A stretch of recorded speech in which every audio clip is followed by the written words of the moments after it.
Hello，大家好，我是小米，为大家带来新一期的环世界的旅程啊。这一期一上来，小米有点感冒啊，所以声音有点奇怪啊，请大家见谅。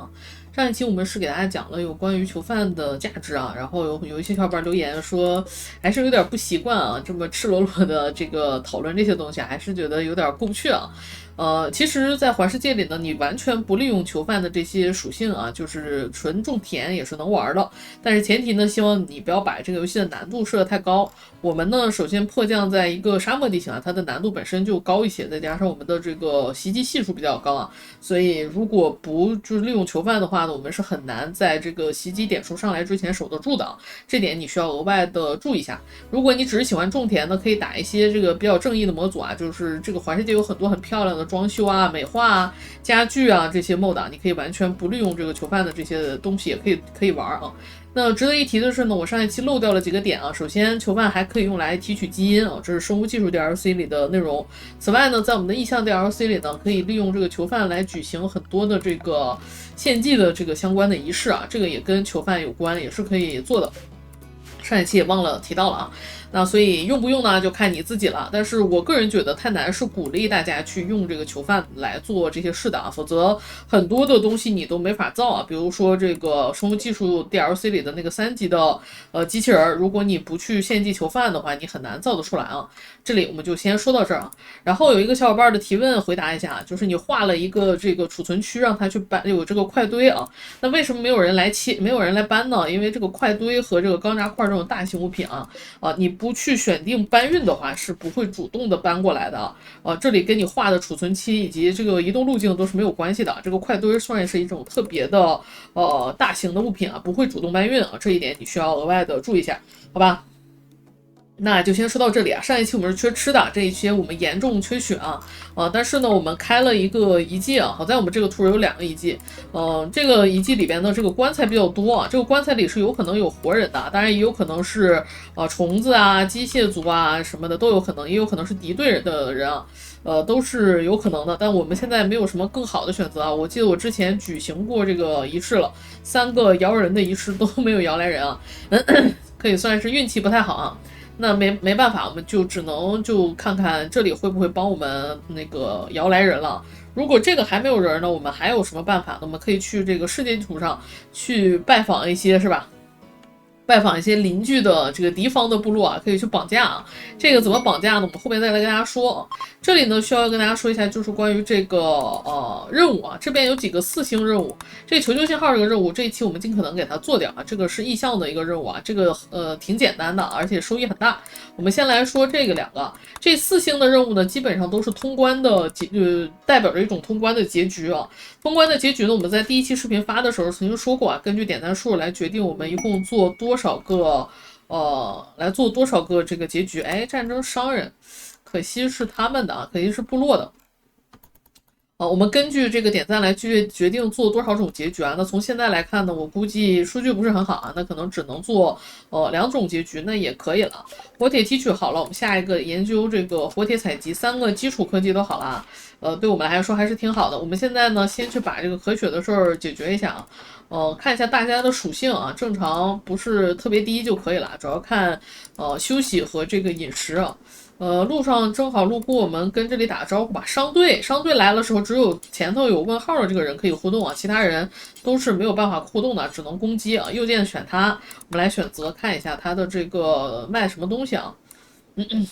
这里无法正常说话是我们的语言能力受到了影响，因为我们咳血啊，所以这个显示无法正常说话。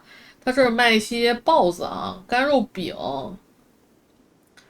主要是部落的商人一般来说不会卖什么特别好的东西啊，有超值物的东西吗？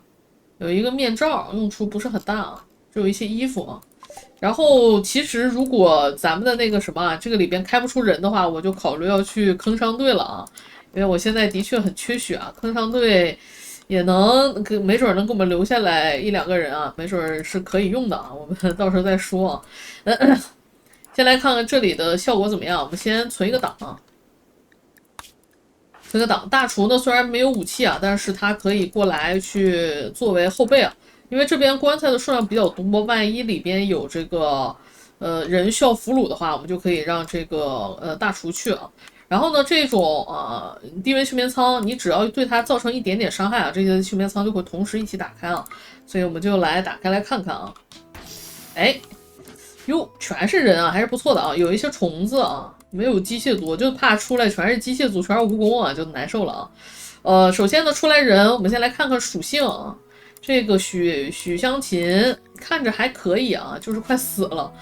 超人主义算是一个半正面的 buff 吧。这个东西在游戏的前期它比较难处理啊，但是到了游戏中后期呢，就是一个纯正面的。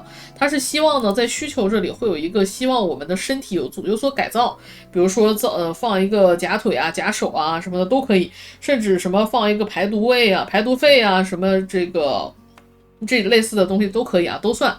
有了这个东西呢，会有心情的加成；没有的话呢，就会有心情的减益啊。但是到游戏后期，我们基本上人人都是吧仿生一套的，所以这个算是正面的。成瘾品痴迷还好啊，没有那么伤，还可以啊。然后疾步如飞，再加上他这个属性啊，这个人还是挺不错的，叫做许香琴啊，这个算是一个备选，我们希望能招募他。然后这里边出来的人呢，有的是红色字，有的是蓝色字，蓝色字是中立的，这些人呢就会自己想要往地图的外面走啊，如果一旦走出去呢，他们就离开了。然后他们的阵营都是古代人，所以说是可以直接抓捕，是不用有什么心理负担的啊。所以我们只要注意这些红字就好了。这个红字呢，它的这个装备比较好啊。这些古代人一般来说身上都会带着一些装备武器的啊，装备都很不错啊，算是第一桶金啊。他这个身上甚至还有这个海军动力甲啊，这个是挺厉害的装甲，但是它减很多的移动速度啊，这个看个人选择穿不穿啊。我们看看这个人属性怎么样？哎，属性也不错啊，善良算是一个很不错的属性啊，因为它可以调和大家的关系啊，有一些比较 nice 的社交，对于大小人的心情是比较好维持的。工作狂也是个正面啊。这个人很不错啊，我们直接给他冲掉，再加上他身上有动力甲，如果把他打死了呢，就变成死人衣服，就不值钱了啊。然后这个人我们让食尸鬼去处理一下，我们看看这个人的属性啊。这个人呢，脑子慢加嗜血啊，虽然心很多啊，但是脑子慢稍微差一点啊。这个可要可不要啊，能留下来我们就要，留不下来就不要了。然后呢，我们去俘虏一下这些人啊，俘虏的成功率呢是跟你这个角色的社交等级有关的啊，社交等级越高，你看到啊，我们这个社交等级更高的，这个俘虏成功率就会高一些啊。我们呢先在这个家里画更多的这个睡眠点，有一个睡眠点才能有一个囚犯啊，睡眠点不够，囚犯是没有办法俘虏的。然后呢，我们看一下这个人。这个人8个小时后死，成瘾品厌恶，这是一个纯负面的属性了啊，不是很好啊。再看看这个，这个也很厉害，这3个特性很不错啊，这3个特性很不错，可以去弥补我们基地里没有的艺术啊。可惜就是哮喘稍微差一点啊，那就先救他吧，与此处先给他止血啊，怕他死掉。然后需要注意的是，我们刚才没给大家仔细说啊，就是这个冲击枪。冲击枪这个东西呢，它算是一个特殊的心灵装备啊。这个东西呢，它只能对于那些有心灵敏感度的单位使用。比如说，如果有的小人的特性里带着一条词条叫做心灵失聪，它就对所有的这些心灵的技能和心灵的武器都是免疫的。我们就等于用一个精神的攻击给它冲倒啊。冲击枪呢，就是直接把它冲倒在地啊。还有一个枪叫做心灵错乱枪，是可以让它从跟我们敌对变成跟其他人敌对啊，就等于是叛变了，它就会跟自己人打起来了。所以错乱枪基本上是用来点掉敌人的关键的这个单位的，比如说拿了特别大的杀伤性武器的敌人啊，你可以拿这个错乱枪给它点掉啊。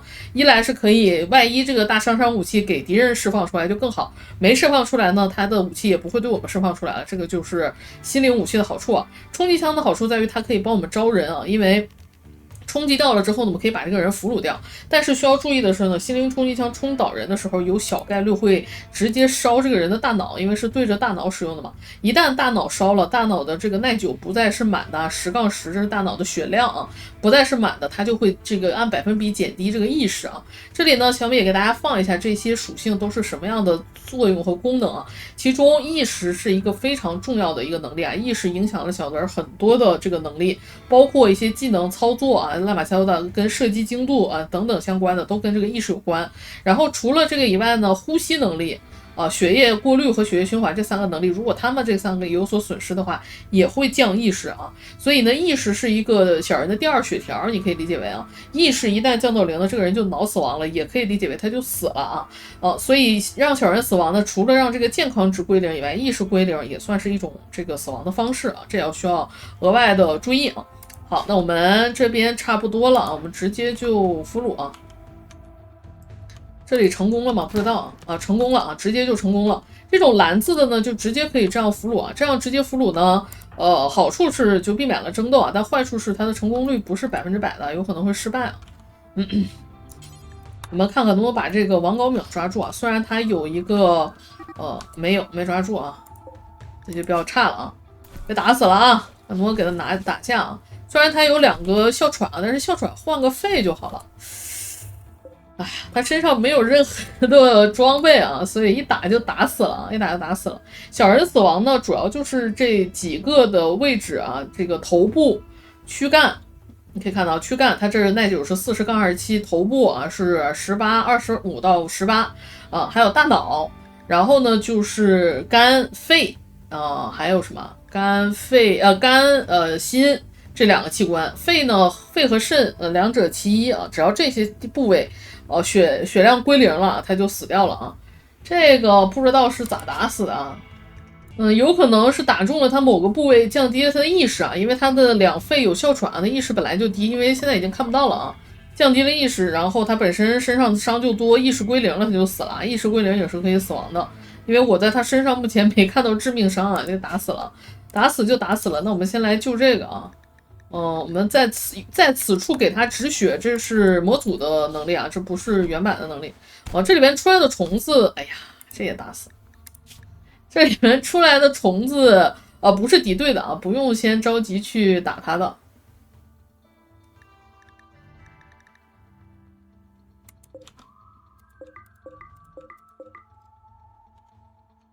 行，死了就死了吧啊，死了就死了，没关系啊。我们重点要把这个李书瑶给它弄出来，这个心灵冲击是有时间限制的，一段时间之后，这个心灵冲击就好了。我们要抓紧啊，趁着这个他还没起来啊，把他身上的东西都剥掉，因为他身上有一个动力装甲啊，是我们一定要拿到的。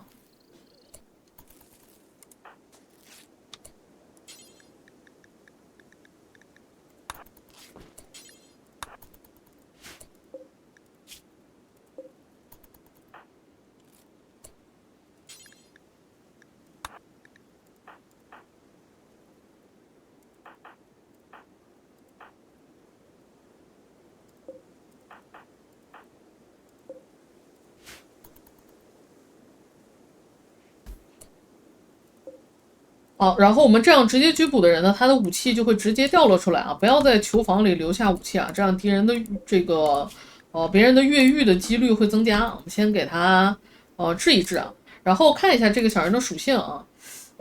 一般啊，沉鱼落雁首先不是一个很好的特质啊，因为他的魅力比较高，会引起这个殖民地里所有的男性去追他。然后他又不可能全答应，对吧？他只要有拒绝的人，这个拒绝的人的心情就会受到他的影响，所以他不算是一个特别好的一个属性，而且他还有这么多不能从事的工作，但是他其实是可以做射击专家的啊，做射击专家其实是能做的，而且他艺术真的很高啊，所以可留可不留啊。那这样的囚犯呢，首先我们可以选择吸取血缘质啊，这个收取血缘质，这个是需要手术啊。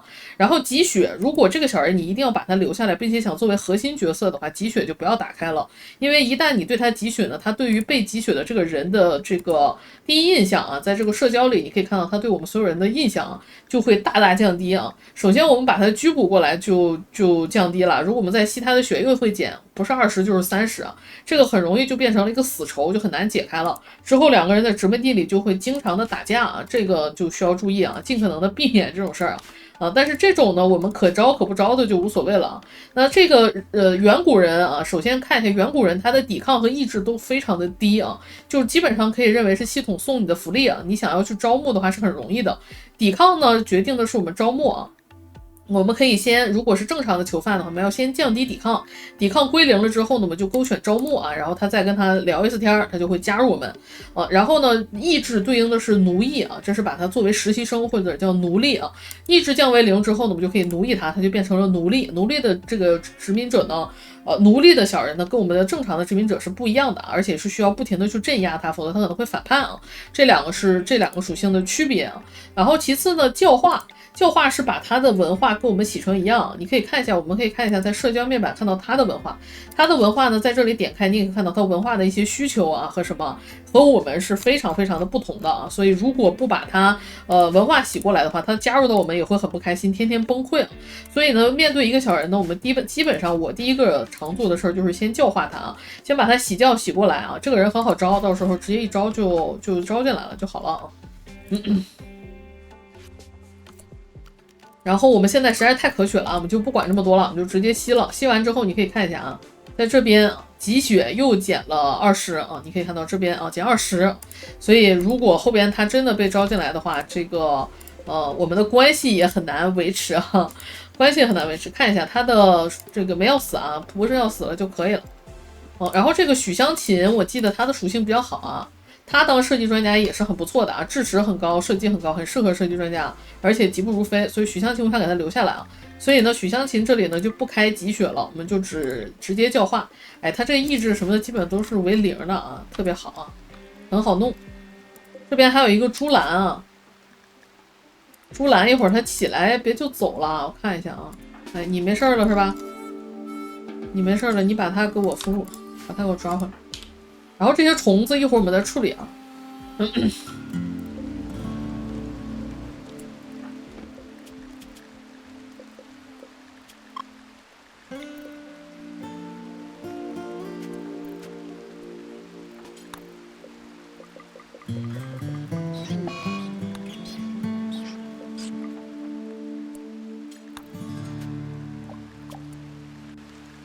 经过了漫长的时间，微电子基础终于研究好了啊！接下来要走什么？你可以去走前面的这条线了啊，这个锻造的这条线啊，这个是100%可以的。我们就优先走这个锻造吧。但实际上，成瘾品生产里我也有点想走这个精神药物提炼，但现在对我们来说，可能还是锻造更急一些。我们先把锻造线走完啊。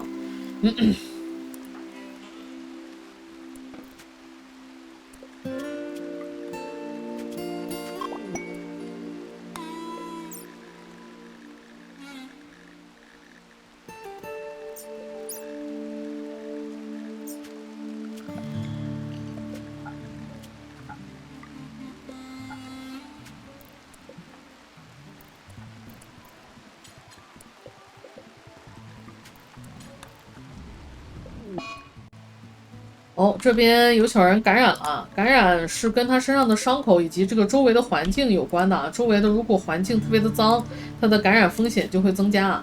感染还是一个比较重要的啊。这个血香芹我们还是挺想要的，我们给他用我们最好的药物啊。然后我们让矿工来给他治疗一下，优先治疗血香芹啊，把它治疗一下。就会用我们最好的药啊。然后我们可以看一下现在的这个感染啊。感染呢，很多类的疾病都是一样的啊。感染首先它有一个后边有个百分数啊。首先它有个感染部位，比如说它感染的是一个比较不重要的部分，腿啊、手啊这些东西，它可以截肢，截肢就不用管其他的了，就直接这个就算是过去了。但是如果不躯干的话，躯干是不能截肢的，这个感染就必须治疗。一旦这个感染涨到100%，这个人就死了。然后在这个词条最下面还有一个免疫性，免疫性呢就是这个小人抵抗感染的能力，只要免疫的数值比感染高啊，哪怕只高1%，他就死不了，他就会免疫扛过来啊，就扛过来了。所以我们的目的呢，就是通过用药让他的这个免疫能够增加。免疫跟什么有关呢？和他这个床休息的这个床的好坏也有关系啊。你给他配一个好的医疗床也可以，你给他这个用更好的药也可以啊，你用更高的这个医疗等级的小人也可以。反正最重要的目标就是提高这个治疗品质啊。你可以看到每一次治疗它有一个品质的数值飘上来，品质越高，每一次能够提高的这个效果就越好啊。所以呢，尽量选医疗比较高的小人啊，尽可能的去治疗它。我们现在还是非常的咳血啊，但是我们现在应该有更多的武器了。我们把这把霰弹枪啊装上。起码我们现在人手有一把武器了，一大堆不足啊，没关系，都会好起来。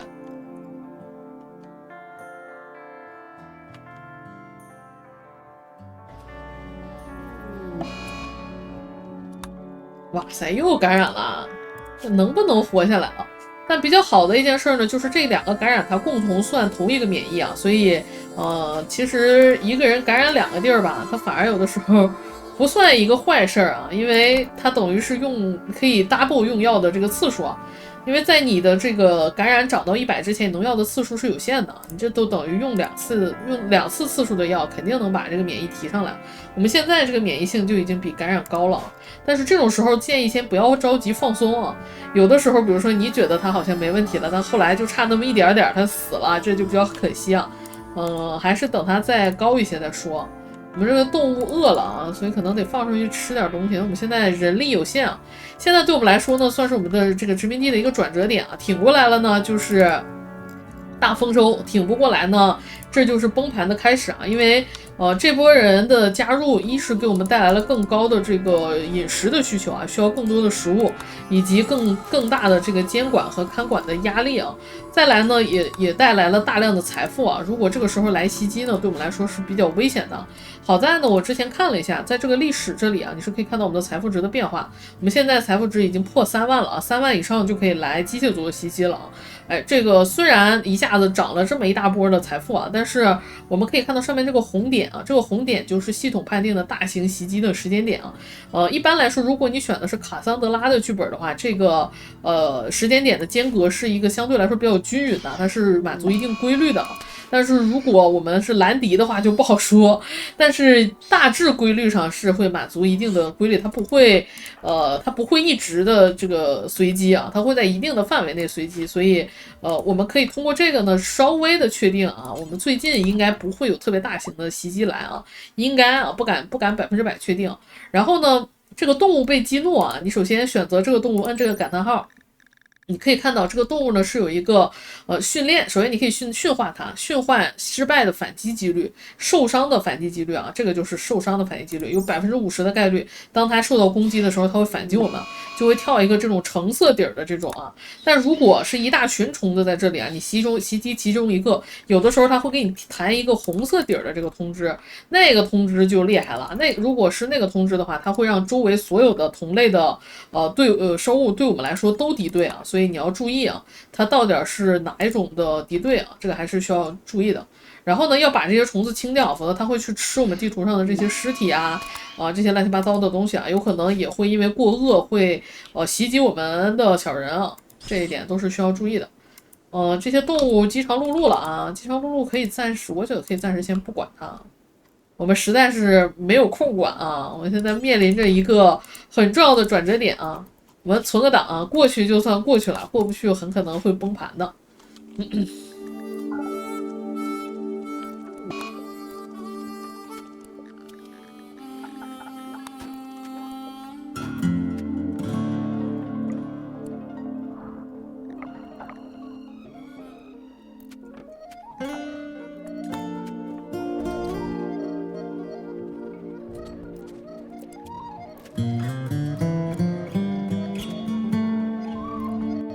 我们这里我决定把这头牛宰掉了啊，因为一来我们没有这么多吃的供养，二来是这边实在是没有太多的食物了，我就决定把它宰掉了。优先宰这个雄性的啊，雌性的这个还能产点那个什么，还能产点奶。然后呢，我这边已经复制了，把它放出去，让它自己去吃点草，然后一会儿把它牵回来。有一头驼运动物，基本上暂时就够用了。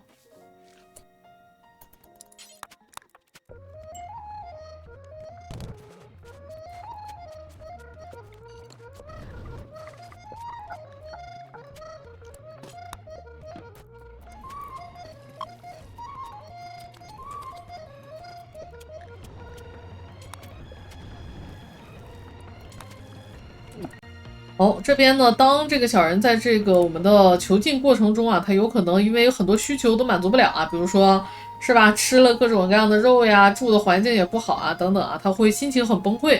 他的崩溃的过程中呢，就有可能会出现信仰危机啊。信仰危机呢，会大量降低他的这个所属的文化的这个百分比，也有可能会直接转化成我们的文化，这是有概率的啊。其实应该给囚犯考虑搞一个营养膏机了啊。我们这边把我们的冷库的这个位置可能要画出来了。其实这里是囚犯的地方，但这个房间很不好啊，被这个细沙地给弄上了啊，这里放不太好放。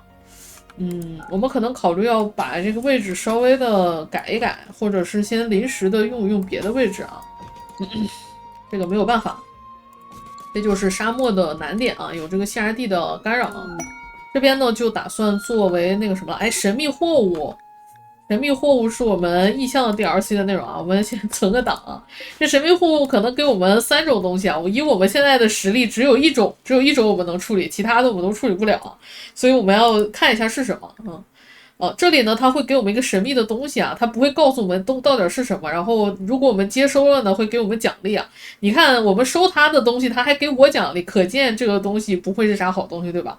所以，我们闪耀世界的医药是很难，这个是很贵的东西啊。虽然能买到，但是是挺稀缺的物资。我们要这个啊，我们看看给的是什么。不好的东西我不要啊。转这是啊，果然是它。这个是异象 DLC 里面的一个高级实体啊。我看看能不能直接打开这个实体的图鉴啊。哎，打开了金色魔方啊！有了这个东西之后呢，小人就会不断的去摆弄这个魔方，这个魔方会让我们的小人成瘾啊。成瘾了之后还会有一系列的变化，这个等到后边我们处理这个魔方的时候再说啊。这个我们不能接啊，我们接不了，我们读档。那个魔方呢，虽然是可以被处理的，但是以我们现在的这个条件，我们现在这么危险的一个时间点啊，是没有时间去处理这个魔方的。所以不能管它，我们不能接啊，这个任务就当没看见啊。我们要先把这个殖民地稳定下来，把这几个人先给他教化招募进来啊，这个对我们来说是最重要的一件事儿。要注意啊，当你的这个环境温度开始发生变化的时候，这种没穿衣服的小人有可能会冻死的啊。我们可以通过把这个，把其他小人给剥光啊，因为他的身上没有衣服嘛，他会自己主动找衣服穿啊。他呢，等他醒过来的时候呢，就可以去穿别的小人的衣服啊，这样会稍微好一点啊。我们杀了家里的一头牛啊，实在不行我们还得出去买点吃的啊。我们家里现在算是，有一些这个钱了啊。然后这个主要是干活干不过来，这地都没有空种啊。巨石有进展，就是随着你调查的等级提高啊，它的这个巨石每次调查获得的这个点数会发生变化啊。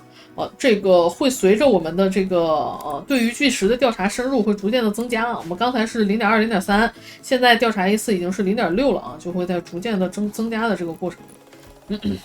只要他们有这个行动能力、有意识，他们自己会主动站起来去穿这个衣服的。所以能集血其实是一个挺好的事儿啊，因为你这个囚犯一旦有行动能力、有意识的话，他可能就会自己找事儿啊。那你为了让他不找事儿呢，你就可以让他失去意识，他失去意识他就不能越狱了，对吧？啊，那我们就是吧，你就别起来了啊，省着你找事儿啊。像我们现在血不是很够啊，只要不是告诉你会死亡啊，就没关系啊。然后呢，我们打了一个模组，是可以主动给这些人失去意识的人穿衣服的啊。比如说我怕他冻死了，我们就给他穿一件衣服。哎，再比如说我们在这里啊穿一下，给你穿条裤子啊，省着你太冷了，别冻死了。急救没关系啊，就是失血了，失血过多而已。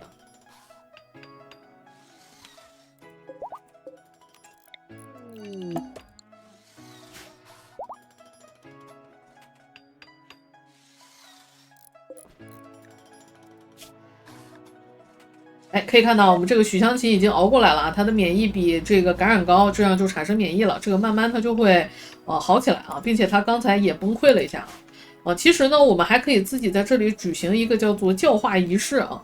我们在这边啊 ，CD 还没好啊。举行教化仪式，如果成功的话，还可以给我们发展点数的啊，所以也是可以考虑的。这2个人不能集血了，再集血可能会死啊。我们只能挑能吸的吸啊。这2个要招的人呢，就尽量别吸啊，尽量别吸。我们主要是初始的血量太少了，等他们缓一缓啊，这个血量应该是能缓上来。收了100多的稻米啊，但是不够啊，这肯定不够。我现在没有人种啊，我抓紧先把这个园艺机给它培育出来啊。赶紧吧，等着人实在是忙不过来啊，我们赶紧培育机器人。园艺机就可以用来这个收获作物以及播种土地了啊，这个是很重要的。后边我们还能有这个做饭的机器人啊。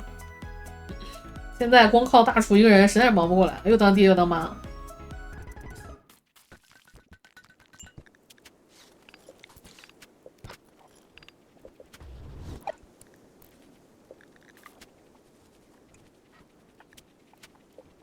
我们的第一波精神液已经收获了，有了这波精神液以后啊，在我们在科研的这里研究了这个精神液冲调之后，我们就能在我们的这个烹饪台上，在最下面选择制备精神茶。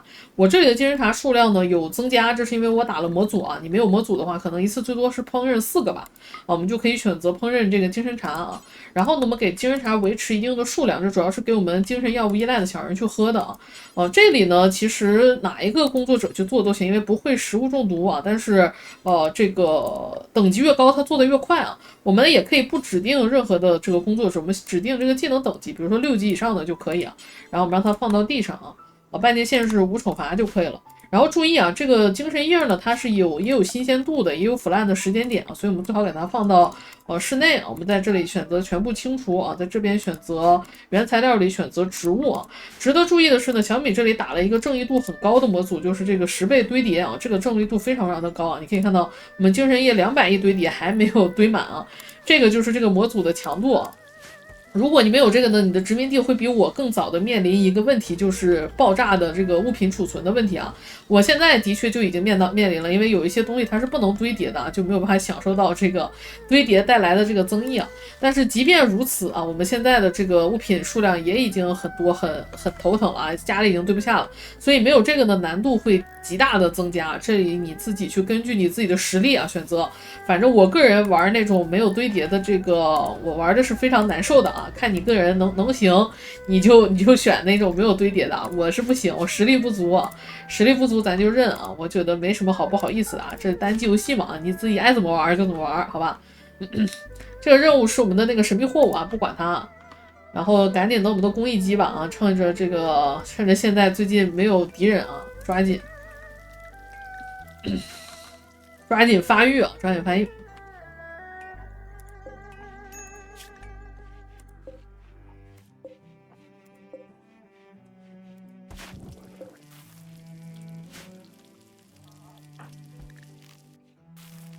然后呢，我们的这个社交领袖啊，我们的大厨，他作为我们的殖民地的领袖，他是有职位的啊。他这儿手术灵感先不用管啊。有职位的话呢，他会有一个技能叫做教化，这个技能呢就相对来说比较强力一点啊。它跟我们的这个，你可以看到这边有一个基础的乘数啊，然后大厨的教化能力啊、认可损失度等等啊。我们现在呢有可能能够教化它的这种可能性啊，它这下面都有写啊。用这种呢，就是可以去额外的去教化一次，能够更早的洗教啊。哎，这边又洗掉了3%啊，比例不是特别高啊。然后呢，有了一点精神茶之后呢，我们终于可以开始喝了。在我们的这个精神药物管理方案这里啊，对于我们的这个家人来说，我们呢就可以把这个精神茶这里首先勾选成最后一个选项，叫做计划啊。我们每个人身上不是搁1杯吗？之后每个人身上搁2杯啊。然后呢，计划每服用频率是每2天1次啊。为什么呢？因为精神茶，因为我们后边还会有其他的小人加入进来，没有精神药物依赖基因的话，它的安全服用间隔就是2天啊。就是如果不是2天1次的话，它有概率成瘾啊。所以对于我后边其他的家人来说，是需要提前的计划这件事的。我们把这个选上。哎，这之后呢，小人就会自己去没事去喝这个精神茶了。一来是维持心情，二来是彻底解决我们的这个基因的问题啊。我们之前一直有一个精神药物基因的那个问题啊，碳虚问题啊，这个东西暂时不用管它，影响不是特别大。我没有发现这个东西有什么影响啊，就说有哪一小人痴迷上虚空了，好像没有特别实质性的影响啊，但我不敢100%确认。好，活铁采集也好了。活铁采集之后呢，我们的食尸鬼植入啊，开始强化我们的食尸鬼啊。之后我们应该开始考虑活铁的事了，但现在还没稳定下来啊。等我们把这一块稳定下来，把冷库出了，然后我们再来考虑这件事。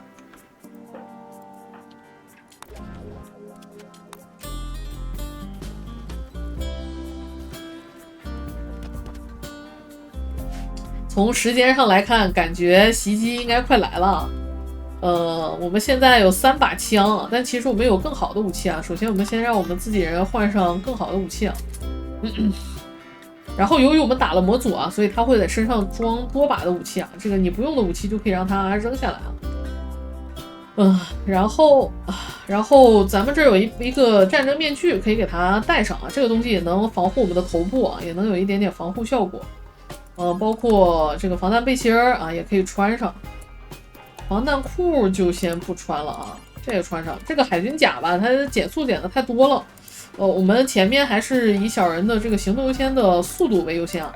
然后这个冷库的区域终于造好了，2个角这里能把这个屋顶给它移除掉啊。然后呢，我们在这个温度里边选择这个制冷机啊。这个制冷机红色的部分呢，就是它把热量排去的部分；蓝色的部分呢，就是它降温的部分。我们呢就用一个这样的结构，红色部分都对着这一格子，这一格子呢没有屋顶啊，我们在这个屋顶的这个视图可以看到，然后这个热量就会排出去啊。我们就用这样的一个结构呢，就能这个尽可能节约空间的把这个冷库给它造出来啊。4台制冷机压这么大一个空间是足够的啊，我们就放到这里就行了。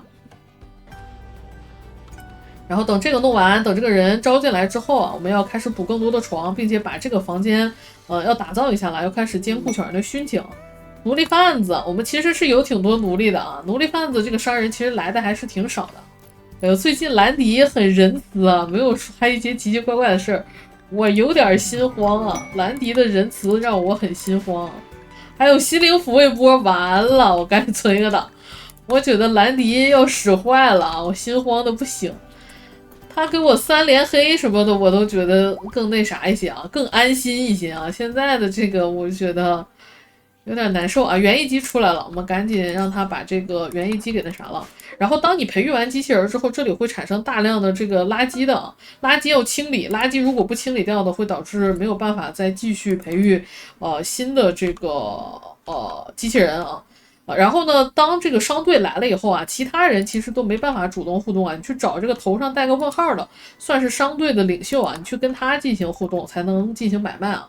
然后我们可以把我们的这个俘虏的这些人啊卖掉啊，可以看到这边我们俘虏的这些人，一个比较好的就比较值钱啊，比较差的就比较那啥。这许湘琴我觉得属性挺好的呀啊，这2个我觉得属性不好的反而能卖的价值更高一些啊。然后呢，我们肯定是不卖的，因为我们要血包啊。然后我们也可以买呢，有买2类啊，一种是以殖民者的身份加入，一种是奴隶的身份加入，这是不太一样的啊。我们可以稍微的看一下啊。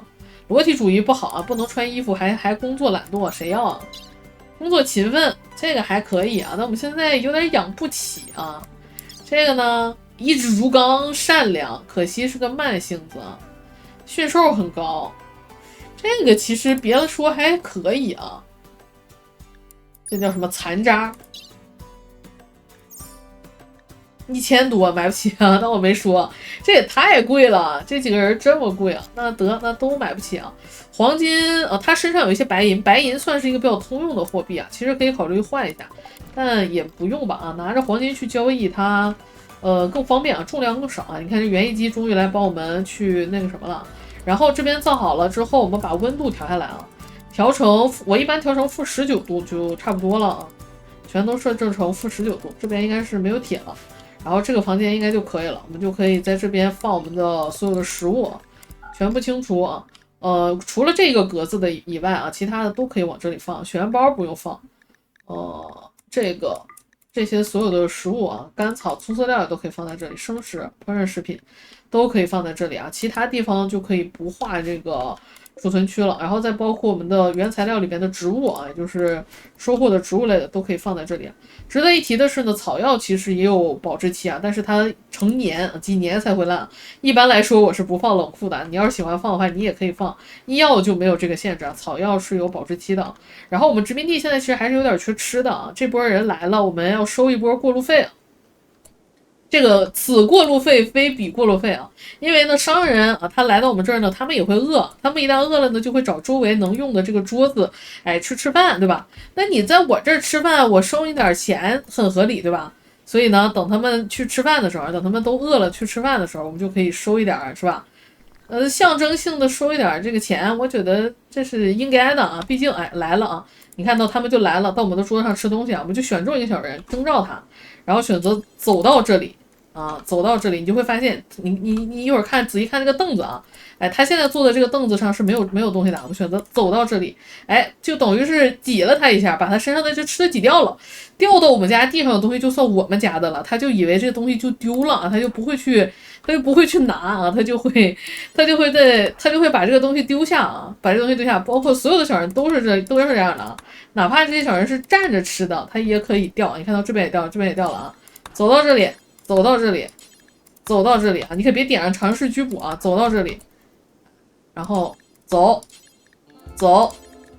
啊！你只要有这个走的意图就可以了，你不用真的走过去啊！你都不用真的走过去，但是不能炸掉他们身上所有的吃的啊！总会留一口给自己吃的，他们倒不会傻到把所有的吃的都丢下来啊，是吧？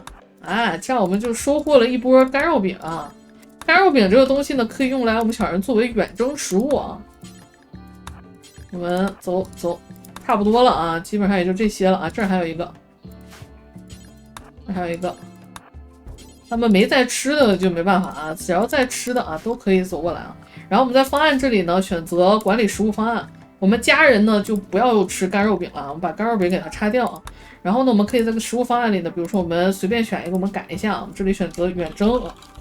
远征，看不清楚。远征呢，除了烹饪时问题以外，可以吃干肉饼，这是远征专属的。然后无限制，这是默认的这样的一个设置啊，把生食记得给它取消掉啊，否则会给这些囚犯喂生食啊，生食亏营养度啊，这样比较不划算啊，所以最好给它取消掉。看看还有没有人在吃啊？有人在吃啊，有人在吃就继续收啊。就怕你们不吃啊，只要吃就可以，是不是都吃完了吗？好像都吃完了啊，然后差不多了，我们把这个饼一收啊，哎，小赚一波啊，小赚一波，别放这儿啊，妈呀，放在这儿不都让人吃了，把这个拿走。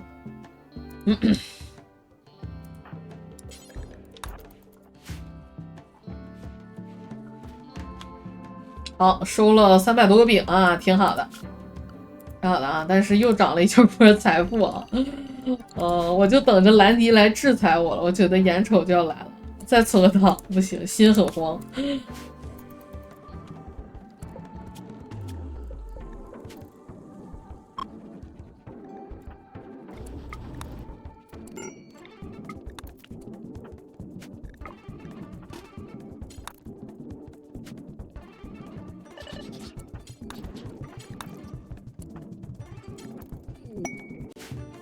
这个逃兵任务，就是我们之前说的敌对帝国的那个任务啊，这个不要接啊。我们看一下这个时间还有7天啊，这一期不知道能不能来得及啊，希望来得及，赶紧招人啊，有人我们就好出门了。我现在缺人手，我都不敢出门啊，我怕下一次袭击来，我们自己这几个人顶不住啊。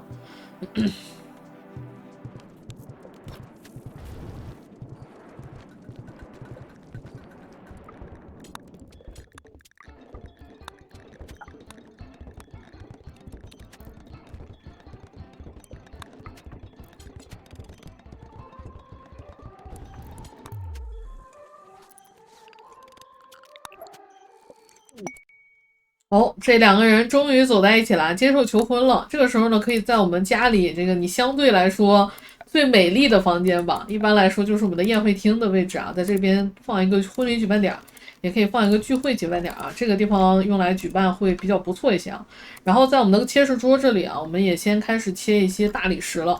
这里利用模组啊，将任意石块做成大理石啊，然后我们选择一下这个半径范围啊，选择一下范围。达到数量就暂停，我们做个400多个吧，然后左键拖住它，可以改变它们俩的顺序啊，越靠上的越先完成。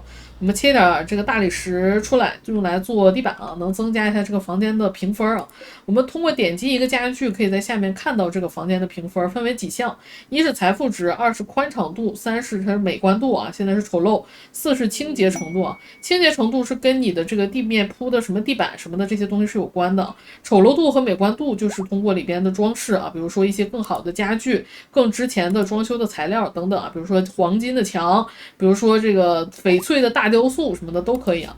这边刷出来一个任务，但是所有这种需要建造类的任务都是不推荐接的，因为大多数都不值得啊，99%都不值得啊。这个心灵失聪就是我们之前说的那种小人啊，免疫所有的心灵能力的这个小人啊，再加上他不能从事暴力行为，没有用啊，所以这个任务我们一般来说是不接的。不管他，我们来再看看这几个人还有多久才能加入啊？再来一个人，我们也可以出门啊。现在人数实在有点少啊。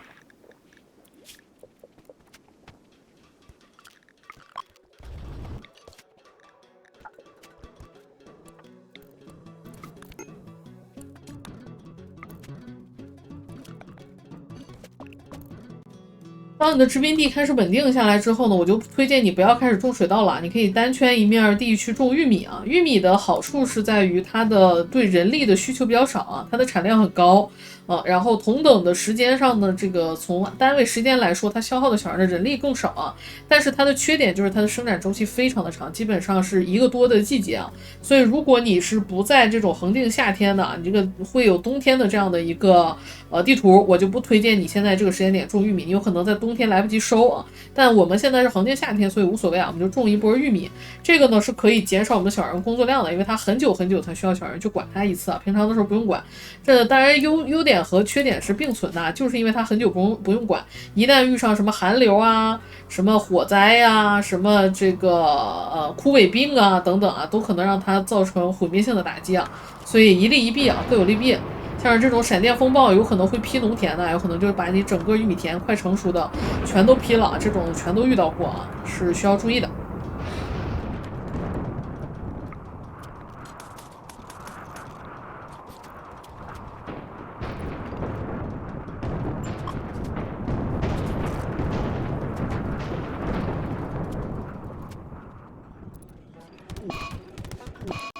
囚犯狂暴了，两个人一起狂暴了。当他们崩溃的时候，就有可能会触发这种狂暴。没关系，让他们在里面自己打，内部能解决最好啊。解决不了，我们再上。倒地了啊，他又去打他了啊！别给我打死了，哎，别给我打坏了啊！打掉肺什么的就不好了，哎，这种内部斗争都无所谓啊。我们去还能练一波医术啊，挺好的。这种他们发泄一下呢，心情会好一点，稍微的。缓和一下，稍微的缓和一下。他们也别给吃这个后备粮了，这作为我们的后备粮，我们在管理这里把这里的干肉饼也给它拆掉，这一口喂就喂了。然后又灰烬迷雾了，也是因为这个灰烬迷雾导致他们的心情全崩了，哎，打得这么狠啊，问题不大。我突然发现家里没吃的了，哇，嘴多就是吃得快，我说怎么一个个都绷不住了啊？那得出去贸易一波了，看一下现在是晚上，明天一早上我们得出去贸易一波了，否则又没吃的了，顶不住了，就剩这一点干肉饼了。我刚才不是收了好多吗？这么多张嘴真的是养不住啊，养不过来啊！看看这里还有多久啊？才长了一半啊！我还得出去再买点动物，买点吃的回来。沙漠很缺食物啊，很缺食物。我们老大也饿了。没有动物，没有东西可以给它吃。可以考虑去收一棵这个树啊，把这个树砍了，能给一点这个扭曲的肉啊，可以给我们老大做食物吃。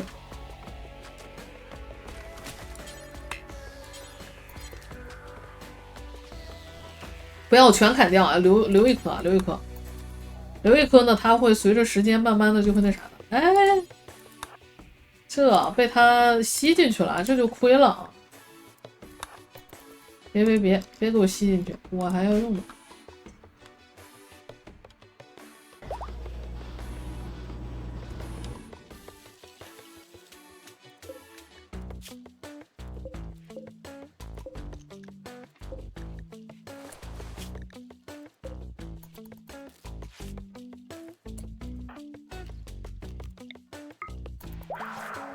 好，这个已经转化为克苏鲁之教了啊，赵一涵啊。虽然我们因为吸了他很多的血啊，导致他对我的看法很差，但是不影响他先加入我们啊。我们直接给他降低抵抗啊，一点的抵抗啊，问题很不大。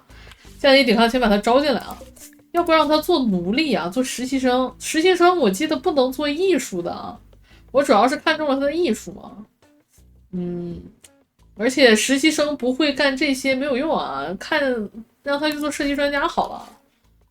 我还是得把他招进来，虽然他对我们的看法很差啊。我们家里没有吃的了，必须去远征了。虽然隔壁的那个东西还没有刷新啊，但是也没有办法再等了，我们得出门了。再不出门，家里的这些人又要饿死了，赶紧出门。在这里呢，我们能看到，这是原版的功能啊，下次补回时间啊，一般来说就是30天啊，没有等到这个30天到啊，就比较遗憾，只能去了啊。把家里能卖的东西都拿出去卖掉。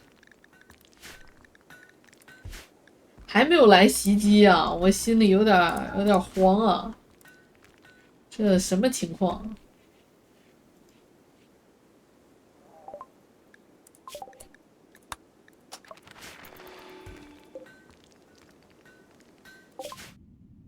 哦，在路上遇到了其他的商队啊，我们选择跟他们交易啊，看看他们有没有卖什么特别好的东西啊。因为对方殖民地里未必有那么多钱啊，你可以考虑在这里先套一波线啊。血月脉冲还可以啊，折月也还凑合，但是我们现在哎呦不衰啊，咱这是超凡金啊，太贵了，而且我们也没有办法存放。哎，这个东西是立国之本啊，一定得拿着啊。仿生币也是好东西啊，那我们现在搞不起啊，搞不起就先不搞，然后我们把黄金全都脱空啊。望远镜我们有了，平板电视不要，我们要巨屏电视啊，所以能稍微换一点钱啊。然后我们选择继续前进，主要是去换吃的，剩下的钱全都得换吃的。没有饭吃了，没有饭吃了。地图上一只动物都没有啊，实在不行又得吃是吧？我们一直没吃营养膏啊。其实，在这种极端的条件下，还是推荐大家吃一吃营养膏。我一直都没吃啊，一只动物都不卖嘛，那我们只能买这种肉了啊，买别的都不划算啊，只能买这种肉啊。肉的话，除了特殊的肉以外，其他的都是一样的价格啊，不用太在意啊。我们把这些皮革全都卖掉。他这儿我记得没什么好东西了，我们都来了好几遍了啊，没什么好东西了。EMP 是我带在身上的，不用管了。枪和背包卖掉，高礼帽是别人给的，卖掉。衬衫也可以卖掉。差钱啊，差一点钱。而且这些只能做，这才多少啊？做40顿饭都不到就没了，不够干啥的呀？那我身上没什么能卖的了，那只能稍微少买一点啊。啊，好穷啊，穷啊！好，刚好能买367个啊，就这些了。然后这个任务眼瞅就要结束了，我们把这个食物给家里送回来。如果还不来袭击呢，我们就去了，再不去就捞不着好处了。那个任务还是推荐去的，79%，快了。实在不行，营养膏机得做了啊，膏机必须得做了。我们看一下承重，看一下格子，把这个格子让开，我们把这个房间先给它画出来，把这个格子让开。这里没办法，就只能先画的大一点，先把这边全都画上。然后中间这里是囚犯的房间。其实，这种支撑力比较差的地方也可以考虑用，我记得幕墙应该是可以的。对，幕墙可以的啊。我们这里拦一个幕墙，然后在这里放上营养膏机啊，起码让囚犯先吃营养膏，否则我们实在是不够了。哎，这个是厉害的，这个好呀，这是血族啊。这是血族，一定要用这个异种培养啊，这个能转换成血族的啊，这个很好啊。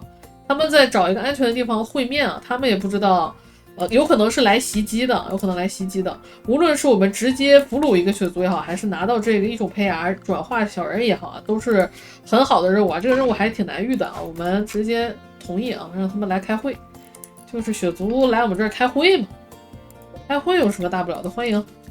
饿了啊，没饭吃啊，饿。我们把这个取消一下，然后地图打开啊，看一会儿他们从哪儿来啊。如果来袭击呢，也是饭啊，袭击也是饭。我还不想吃猪栏啊，猪栏能留咱就先留一留。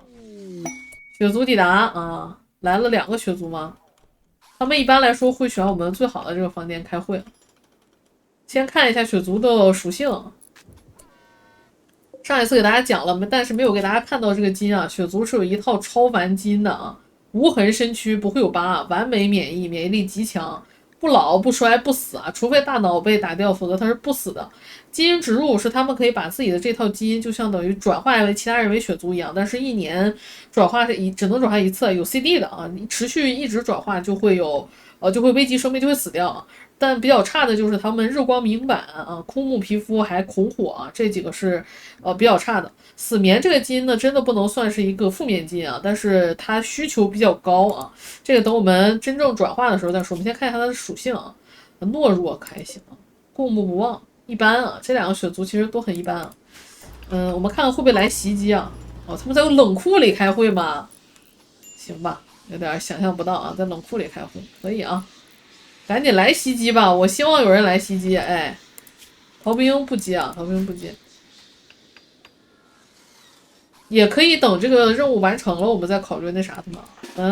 准备啊，准备。如果真不来袭击的话，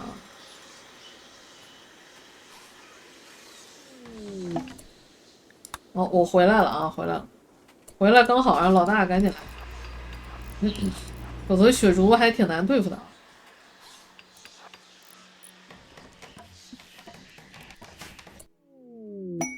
会面完成啊，给我奖励啊！它可以直接让我转入一种胚芽是吧？哎呀，直接转入他怎么还有这么大的抵抗啊？绝了！我们直接招募这个啊，把他先许什么香先招进来，不能跟他互动吗？我看看啊。他们会在这儿应该会等一段时间啊，先让他等一会儿啊，或者是把这个什么瑶先给招进来。虽然现在还没洗完啊，但是差的不多了啊。我们先把他们招进来，然后让大厨赶紧去做饭。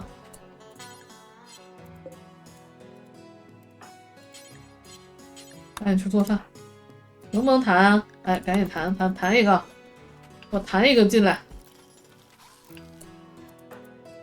别造墙了，弹必须是等他们睡醒的时候啊，睡觉的时候没法弹，睡觉的时候没法弹。别碎了，别碎了啊！我这里用模组一次做10份饭啊，是为了减少工作量。好，可以吃了，你们可以吃了。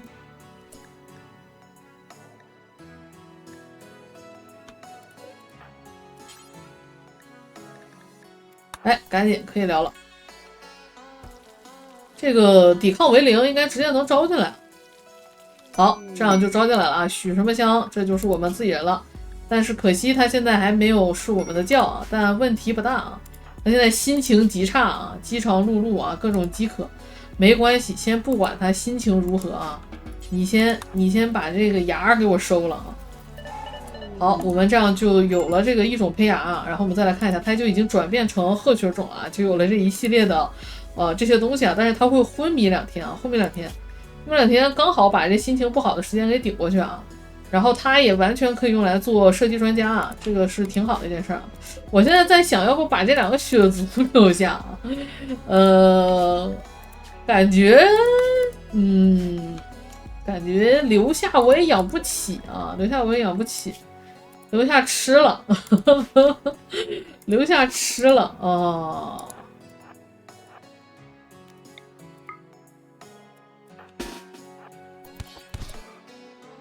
哦，这个要走啊，留一个我觉得也可以吧。哇，这都不那啥的吗？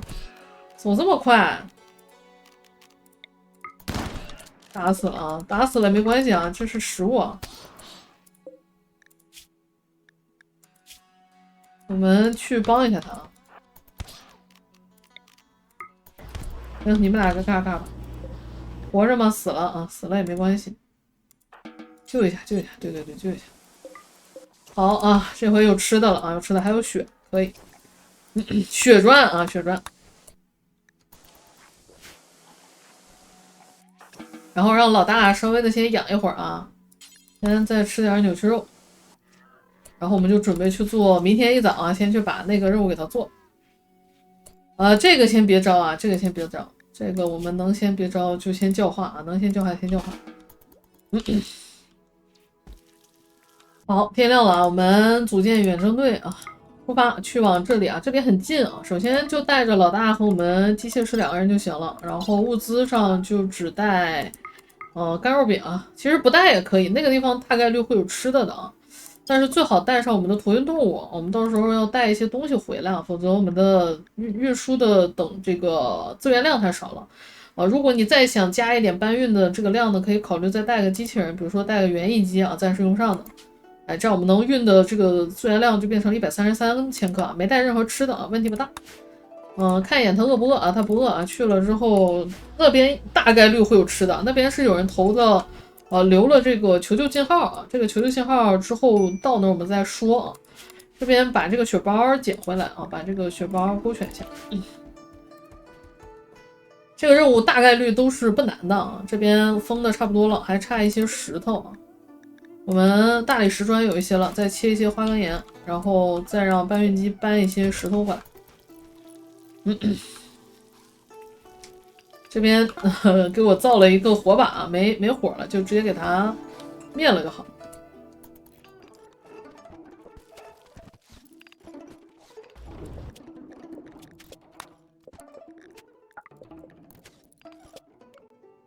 好，到了啊！到了这张图之后呢，它会自动生成一个新的地图啊。然后这个地图呢，是我们首先看一下这个任务的描述啊，在这里求救信号啊。他告诉我呢，有一些这个威胁啊，而且提到了暗黑超凡碎片，这就一定是异象 DLC 的这个任务啊。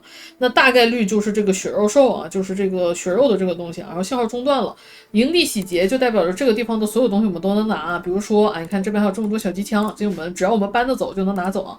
然后大概率是没有活人的，这个任务大概率都是没有活人，都是死的，并且都已经干枯了，甚至连肉我们都拿不到。但是地上会有一些这个食物是刷新耐久的。我们要做的事儿呢，就是在这里找到这个血肉兽的这个核心啊，把它给摧毁就可以了。我们往前走啊，这个牛先不用管它，应该不至于就跑了吧？这牛要跑了我就亏大了啊！哎呀，说的我有点慌啊，要不我们先把牛牵了啊，因为我们已经丢了一头牛了啊。牵一下，牵一下，牵一下。然后可以让老大先去探啊，先去探，这里边都只会有这个异象的这个里边的东西啊，不会有别的啊。你看这边有一些血肉兽，当然有可能会有一些血肉兽的伏击，比如说会来更多的血肉兽伏击我们。但我们老大其实很厉害啊，再加上我们有一个机械师帮忙啊，问题不大。园艺机是用来扛伤害的，让它吃吧，咱把它吃完啊。新的项目研究就是关于血肉兽的这个项目研究就解锁了，然后机械师和他的机器人进行战斗的时候，你会发现有一个圈啊，我们是不能让这个机器人主动离开这个圈的啊，你要注意啊，在带着你的机械师和这个你的机器人进行攻击的时候需要注意啊，我们要去找一下，然后值得注意的是呢，这个地图每次刷新都是随机的，这个。我们要做的就是把这个血肉带给它打掉啊！这里面还有一个手榴弹，不错啊！手榴弹也是我们需要的东西。你看到吃的其实很多啊，我们自己都不太需要。来伏击了啊！来伏击就是会有这种深坑啊，有2个坑吧？2个坑有点多呀。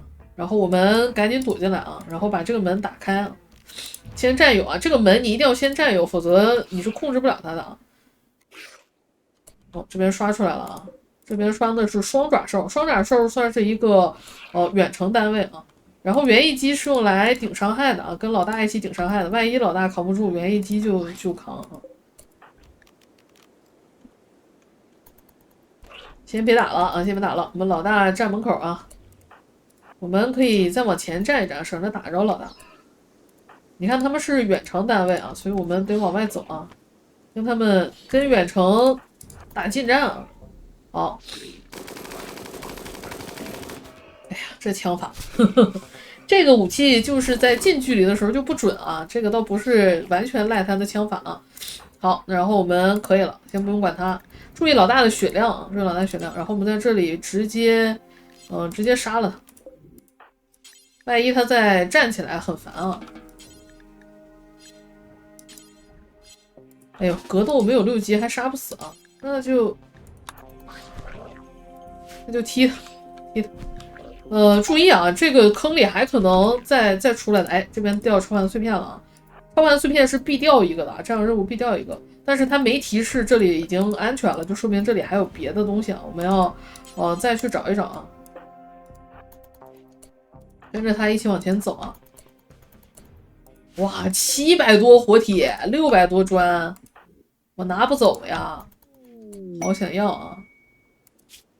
这个也是一个不错的任务啊，这是生物技术 DLC 的任务，我们之后再说啊。那个任务不急哦，3个电池还有，电池很重啊，我不一定带得走啊。我们先看看这边的这个门。看一眼小地图啊，有敌人哦，这还有一个，这还有一个，还有一个没关系啊，我们机械师可以打一打。最好别打这个墙啊，有可能炸出敌人来的。哦，这边有人啊，这边有敌人，我们先把这里打。园艺机这个时候就得上了啊。尽量让我们的小人不要被这些血肉兽打到啊，因为涉及到后边的一个狼人杀的环节啊，能尽量不被打到就不被打到啊，当然没有办法避免就算了。我们现在血量也算是多了起来了，可以那啥一下了，可以躲一躲。哎呀，这园艺机真的是，好，我们去修一下。对呀，园艺机太容易倒地了。好，已经是安全的了，那就说明伏击已经打完了。我们把最后一个房间打开来看看什么样，修一下，让它能站起来。它就是倒地了，其实血量还很多啊。这园艺机我就觉得稍微碰一下就倒地啊，装死啊，我觉得。然后维修机械呢，只有机械师可以维修啊，它基本上是通过消耗电量，来回复它的血量的，是这样的一个操作。别睡觉呀！哎，醒，睡觉还行。哦，这边还有一个血肉弹啊，我们把这里也打掉，没准里头有东西的。然后我们再上来，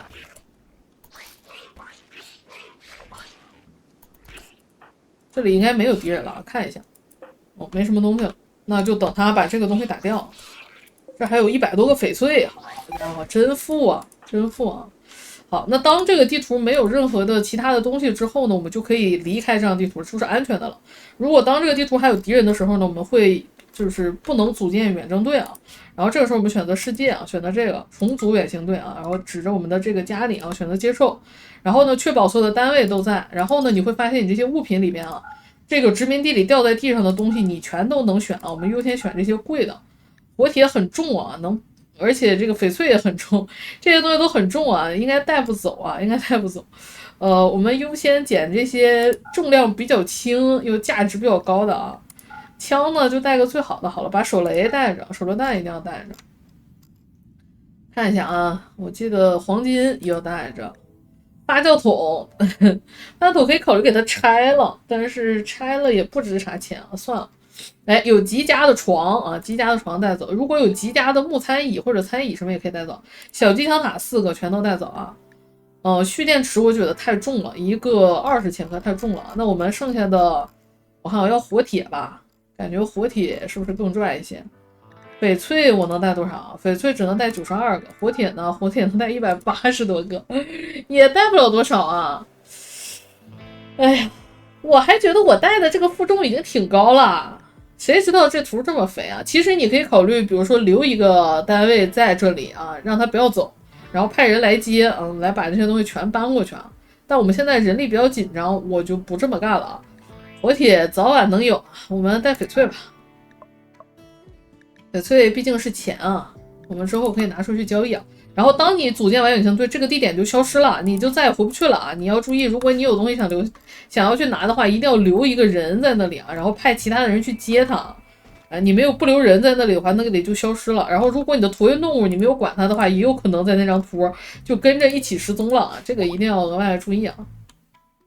这次算是很赚啊！这一期虽然没来袭击，但是我们做了2个很赚的任务，洗劫了一个营地，然后还搞了一个吸血鬼啊，皇家侦察队来了。这是我们之前提到过的，可以卖囚犯，然后换声望的。但是现在我们的这些囚犯都有用啊，都是我们的血包。我们殖民地现在变成4个血族了，这3个血包又不太够了啊，所以养血族是很贵的一件事啊，这个就没有办法。好的，感谢大家收看，如果你喜欢这一期的视频，帮我给下面一个3连，我们下期节目再见吧，大家拜拜，拜拜喽。